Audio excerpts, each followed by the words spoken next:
Wednesday, July 16th, 2025. Gillette Stadium, Foxborough, Massachusetts. Big venue, Coldplay's playing. Packed house. And the kiss cam starts up. Standard procedure, right? Usually pretty lighthearted, maybe a little awkward, but generally, harmless fun for the crowd. But then during the song Yellow, the camera zooms in, finds this one particular couple. And on the giant screen, it's Andy Byron, CEO of Astronomer, this New York tech company, and Kristen Kitt, his own chief people officer. And the image itself, well, it was described as pretty intimate. His arms were around her midsection. She was leaning back into him.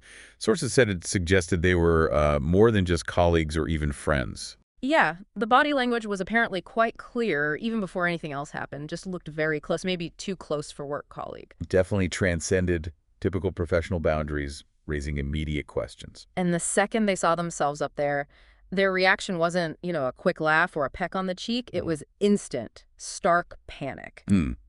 Kristen's jaw apparently dropped. She looked completely stunned, quickly covered her face, spun away from the camera, tried to disappear, basically. And Andy, at the same time, crouched down, trying to get out of the shot entirely. It was this immediate, frantic attempt to hide. Which, as multiple people pointed out, was just the worst cover-up ever. It almost screamed guilt right there in front of tens of thousands of people. Turned a simple concert moment into something incredibly awkward and compelling for everyone watching. And then, adding fuel to the fire, you had Chris Martin, Coldplay's lead singer, reacting live. Right. He saw their panicked reaction, this hiding maneuver, and quipped to the whole stadium. What was it? Either they're having an affair, or they're just very shy. Yeah. And then a moment later, maybe realizing what he just said, he added, "I hope we didn't do something bad." But the damage was kind of done, wasn't it?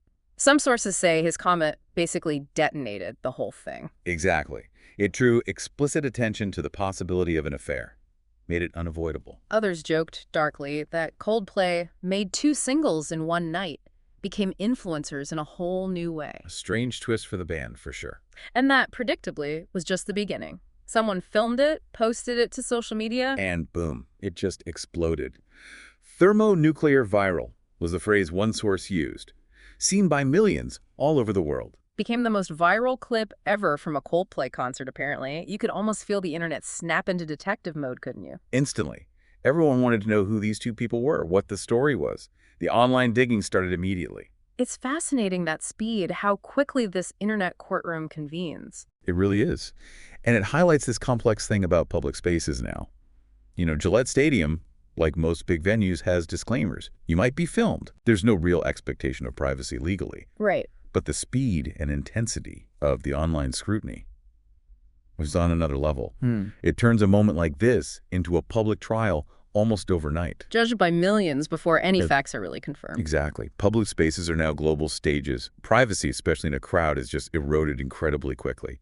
It's a stark example of that. Okay, so the video's out there. It's blowing up. Everyone's asking, who are Andy Byron and Kristen Kitt? Let's dig into their backgrounds before this all happened. All right.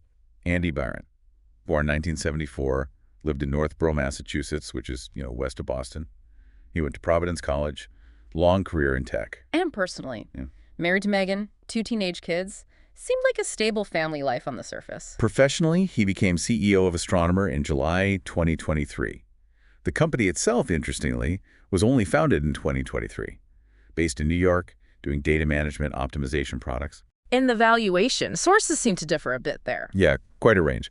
Some said $739 million, others $1.3 billion, even up to $1.6 billion. The point is, it was a rapidly growing, high-value private tech company. Which means the stakes for a scandal involving the CEO were incredibly high. Potential impact on funding, maybe even a future IPO. Absolutely enormous pressure. But his reputation, it wasn't spotless before this, according to your sources. No, apparently not. Several former employees described him using terms like toxic, aggressive, sales-obsessed. He said he thought he was untouchable, blurred lines at work, acted like the rules didn't apply. There were whispers, quiet complaints that never really stuck.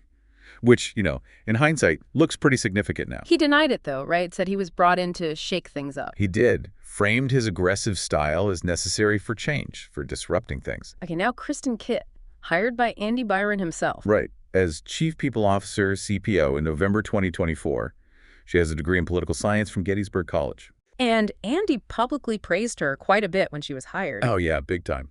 The press release lauded her exceptional leadership, deep expertise, called her a proven leader, a perfect fit for Astronomer.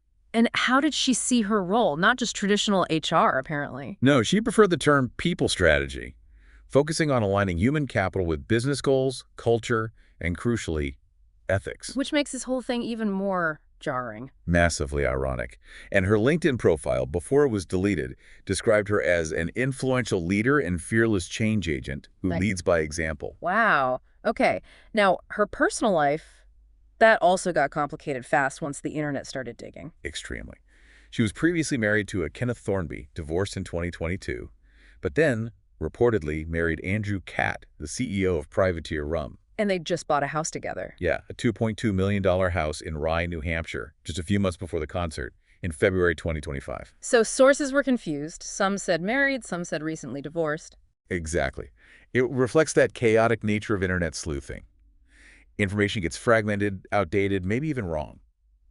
It just fuels the fire. It really shows how hard it is to get a clear picture when someone's life is suddenly under that intense microscope. Absolutely. Public perception forms so quickly based on these scattered bits of information, accurate or not. And when people start deleting profiles, it just adds to the suspicion, even if it's a natural reaction. Creates more confusion, really. It's tough to piece together the real story in real time like that. And then there's the workplace dynamic. That's unavoidable here. Oh, it's central. Kristen, as CPO, reported directly to Andy, the CEO.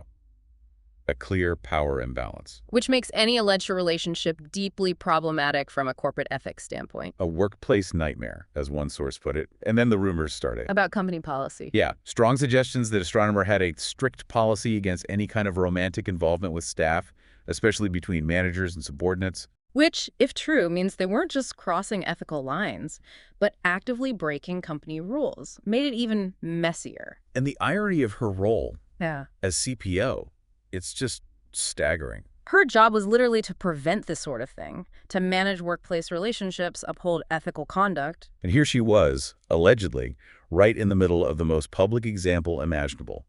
It led straight to accusations of hypocrisy. People online calling her HR's biggest joke. It completely undermined her credibility, and by extension, the company's ethical framework, raised serious questions about whether the stated values were actually enforced at the top. Okay, so the video goes viral. The internet immediately kicks into high gear. Full detective mode. Yeah. It was incredibly fast. Online sleuths identified both of them, found LinkedIn profiles, social media, family photos. Pieced together the timeline, which for many strongly suggested a workplace affair. The speed and, frankly, the effectiveness of the collective online investigation were remarkable. And their reaction to being exposed online, deleting accounts. Yeah, both their social media and LinkedIn profiles vanished almost immediately, which, as you can imagine, just looked incredibly suspicious to everyone watching. Like an admission of guilt, trying to hide something. That's certainly how it was perceived by many. It felt like trying to erase the evidence, digitally speaking, just intensified the scrutiny. And the public reaction, swift and pretty brutal, wasn't it? Overwhelmingly negative. The internet basically destroyed them, according to some sources. Comments were flying. Like the one about adding cheating at a Coldplay concert to your resume. Exactly. Barbed comments like that, plus really strong calls for accountability. People found the whole thing disgusting. Worried about the families involved, the damage to the company's reputation. Yeah, and a lot of the commentary focused on this idea of shame. People argued their immediate reaction, the hiding, the ducking, confirmed they felt guilty and ashamed. Some even used it to argue that adultery should be shamed more publicly because of the impact on families and trust. A very strong moral judgment component in the public reaction. But there was another side too, right? A smaller group saying it was nobody else's business. There was. That Washington Post article, for example, called it a shame campaign, hinted at cancel culture. Suggesting Andy Byron didn't have a public persona, so he should be left alone. Right. That his private life shouldn't face this level of scrutiny or have professional consequences. It really brought their whole debate to the surface. Which is such a critical point here. Where is the line between personal privacy and public accountability, especially for powerful executives? It's the million-dollar question, isn't it? On one hand, the argument for privacy in personal matters is strong, but on the other, The internet's transparency changes things, especially for leaders. that's the consensus in your sources. For corporate executives, their actions, even private ones, do reflect on the company. They impact integrity, culture, reputation, investor confidence. So it becomes more than just an alleged affair. Exactly. Yeah. It becomes a corporate governance issue. Their public appearance together at the concert, given the circumstances, was seen as showing a reckless disregard for their obligations. Obligations not just to family, but to the company, stakeholders. Right. So while some call it a shame campaign, others argue that for leaders, public conduct is a legitimate concern for the company and its stakeholders. It's part of the responsibility that comes with the role. A much higher bar for accountability. Precisely because of the influence and trust involved. Okay, so the corporate fallout was almost immediate. Tremors went right through Astronomer. Absolutely. Within just days of the video going viral, Andy Byron reportedly tendered his resignation. Which the board accepted very quickly. Swiftly. Some sources even suggested he was quietly pushed out or fired in 48 hours. Leading to that joke about him being the first person ever fired for attending a Coldplay concert. A darkly humorous, but possibly accurate observation. It was incredibly fast. And Astronomer's official statement. Very carefully worded. They reaffirmed commitment to company values, but pointedly said that standard was not met by Byron. And they appointed an interim CEO right away. Yes, Pete DeJoy, a co-founder and the chief product officer. A move clearly aimed at stability. They also acknowledged the sudden spike in public awareness, didn't they? They did. Said something like, while awareness of our company may have changed overnight, our product and our work have not. Trying to reassure everyone, stabilize the narrative. Classic crisis management 101. Textbook move to control the damage. Now, the apology, this was a strange twist. A statement circulated online, supposedly from Andy Byron. Yeah, this was fascinating. An apparent apology to his wife, family, the team at Astronomer. Acknowledged a deeply personal mistake, asked for privacy. But it wasn't real. Multiple sources stated explicitly, this apology is false. Andy Byron apparently has not put out any statement at all. Which just shows how quickly misinformation can spread in these situations, right? It's alarming. The demand for information, any information, creates a vacuum that false narratives can easily fill. And that fake apology had a line that really backfired. Oh, definitely. The part saying how troubling it is that what should have been a private moment became public without my consent. That drew huge criticism, lack of self-awareness, blaming Coldplay or the public. Exactly. People blasted it, especially given, being at a massive public concert where filming is expected, it just completely missed the mark on taking responsibility. Even for a fake apology, it landed badly. Made him look even more out of touch, more entitled in the public eye. So Andy's out. What about Kristen Kitt? Her situation was less clear initially. Right. Her name was quickly wiped from the company site, but whether she was formally fired or resigned wasn't immediately confirmed by all sources. There was speculation about legal issues if they fired her. Yeah, some sources noted firing a high-level HR exec could get legally complicated, so the board might have been navigating that carefully. Resigning to save face was seen as a likely outcome. And what about her future career prospects? Industry experts weighed in. The consensus was pretty grim. A head of HR involved in an ethical breach this public. It's incredibly damaging. Because her whole role is about ethics and integrity. Precisely. It shatters her credibility. Experts said she'd likely find it extremely difficult to get hired at a similar senior level again. She'd be seen as too risky, too public. A fundamental breach of trust for that specific role? Absolutely. Trust and discretion are paramount in HR leadership. That was gone. Now, the reaction from former Astronomer employees, that was interesting. It really was. Sources said text groups and chat chains were cracking up over the video. A sense of maybe schadenfreude. Definitely seemed like it. And they seemed to confirm the earlier toxic boss stories about Andy Byron. They did. Talked about a super tense environment, how you couldn't question him without getting snapped at, people quitting left and right. Suggested this wasn't just a one-off lapse in judgment, maybe. Exactly. It painted a picture of a pattern of behavior, a difficult leadership style, long before the concert incident. And this connects back to the bigger questions about leadership and company culture, doesn't it? Huge questions. Were HR, led by Kristen, looking the other way because of Andy's power? Was this really the first time Andy mixed business with personal drama, as some claimed? If the head of HR is involved with the CEO like this, what does that say about the company's actual ethics? It raises serious doubts. Are the stated values just for show? Are rules applied differently at the top? It erodes trust throughout the entire organization, suggests a potential systemic issue, not just individual misconduct. Okay, let's shift to the personal aftermath. This had a huge impact beyond the corporate world. Absolutely devastating, particularly for the families involved who did nothing wrong. Andy Byron's wife, Megan Carrion Byron, became this focus of public sympathy, the internet's new queen. Yeah, the narrative quickly formed around her being this devoted mother, Mhm. supporting his career for years, raising the kids, apparently completely blindsided by this. And her reaction on social media was noticed. Very much so. Her profiles used to be full of happy family pictures celebrating his success. Then, eagle-eyed users saw she reportedly dropped Byron from her Facebook name, went back to Carrion Byron. Before deactivating the account altogether. Right, a silent but very powerful statement, hailed online as a savage, Yeah. legendary power move. And the public support poured in.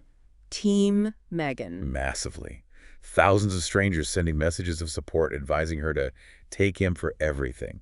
Sources praise her for handling it with incredible dignity, especially trying to shield her children. An unimaginable situation to navigate so publicly. It's really facing personal heartbreak under a global spotlight. And the children, that's just heartbreaking. 2 teenagers. Yeah, multiple sources stress the impact on them. Having their father's alleged affair become this global news story, a viral joke. Commentators wondering how they'd even go to school, face classmates whispering about the kiss cam incident. It's a terrible burden, a constant public humiliation for something completely outside their control. Affects everything. And Kristen Kitt's personal fallout, she stayed mostly silent publicly. Largely, yes. Sources suggested she was laying low, though some speculated she was trying to move on. But her husband, Andrew Catt, got dragged in. He did. Once internet sleuths identified him as the CEO of Privateer Rum, his business reportedly got spammed with comments and questions about the scandal. Shows that collateral damage, doesn't it? Affects completely innocent parties. Absolutely. And the timing of that house purchase, the $2.2 million home bought with Cat just months before, that added another layer for online commentators. Perceived betrayal amplified. Painted a picture that fueled the negative narrative. So taking all this in, what does it tell us about navigating personal grief alongside public judgment, especially when family gets caught in the crossfire? It highlights the immense pressure and the cruelty of public shaming in the digital age. There's almost no escape, no privacy to process things, and the collateral damage to innocent family members is profound and often overlooked in the heat of the moment. And the long-term reputational damage for Andy and Kristen. Experts seemed pretty clear. Very clear. The consensus was they'd face huge hurdles finding similar executive roles. Their reputation will follow them. A quick Google search brings up the whole Coldplay kiss cam scandal. Exactly. Makes them too risky, too public for C-suite positions where trust is key. Especially in the tech world, which can be surprisingly small. Right. People move between companies, reputations stick. It's very hard to escape something this public. It was called a PR train wreck, a massive image crisis for Astronomer too. The company might just be known for this now. A real risk for them, despite their tech. And that phrase, "I've been Coldplayed," meaning cheated on publicly, that shows its cultural mark. Wow. Okay, let's zoom out a bit. The deeper ethical debates this whole thing sparked, workplace ethics, power. It really forced a conversation, the core issue. The alleged affair between a CEO and his direct report, who happened to be the head of HR. Serious questions about power dynamics, boundaries, leadership integrity. And the debate about whether companies should even care about employees' private lives. The sources debated it, but the conclusion was pretty strong for executives. Their conduct outside work matters. It impacts the company's image, values, culture.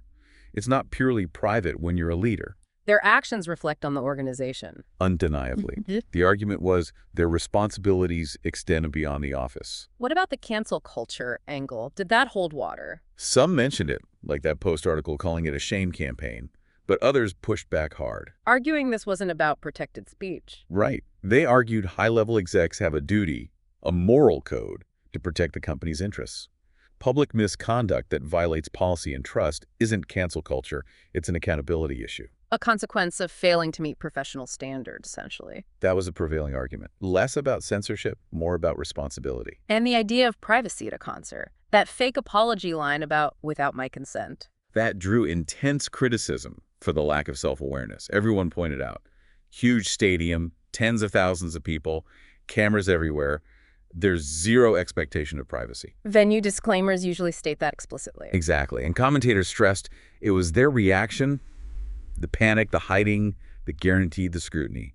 If they'd acted normally, maybe it blows over. Their reactions sealed their fate, in a way. That's what many argued. It confirmed suspicions and made it a story. There was also that theory about the psychology behind it all. Entitlement, recklessness. Yeah, one expert suggested the affair and attending the concert together stemmed from a sense of entitlement, believing they could violate societal norms. Combined with recklessness, selfishness, sensation-seeking. A high level of irresponsibility, seeing the concert attendance as a bold play that just spectacularly failed. Leading to the line about buying the most expensive concert tickets in history. A stark, memorable assessment of the cost of that decision. And what about those unseen angles? The person who filmed it, Grace Springer. She spoke out, said she had no idea they were high-profile people. Yeah. Expressed sympathy for the partners. And she thought if they hadn't panicked, the camera might have just moved on. That was her belief. That their reaction was the catalyst, which is interesting. And the theory that it wasn't a coincidence, that someone tipped off the camera. That adds a whole layer of intrigue, doesn't it? Yeah. The idea that maybe a disgruntled employee, a rival, someone knew they'd be there and orchestrated the exposure. Makes you wonder about hidden motives, corporate backstabbing. It turns it from a random viral moment into something potentially more calculated, a really unsettling possibility. So wrapping this all up, what does this deep dive tell us? Does it change how you, the listener, view social media, viral moments, the accountability of powerful people? It's a powerful case study, really. How one moment can just cascade through lives, families, a whole company. The ripple effects are immense. So the key takeaways here. I think there are several big ones. First, the incredible fragility of public image today. How quickly privacy can evaporate. Second, the massive impact, personal and professional, when corporate leaders are involved in misconduct. It hits them, their families, and the company hard. And the speed and harshness of internet scrutiny. Unforgiving. And finally, it just hammers home that for executives, personal conduct and corporate ethics are deeply linked. Actions outside the office have real consequences. No easy separation anymore. Especially not at that level. The concert showed that clearly. It really does underscore how interconnected everything is now and the intense spotlight on anyone in a position of influence. Which leaves us with a final thought to consider. In this world where everyone has a camera, where any moment can go global instantly, what are the new rules? The unspoken rules for how people, especially leaders, need to conduct themselves? And what does privacy even mean anymore when a kiss cam can unravel everything?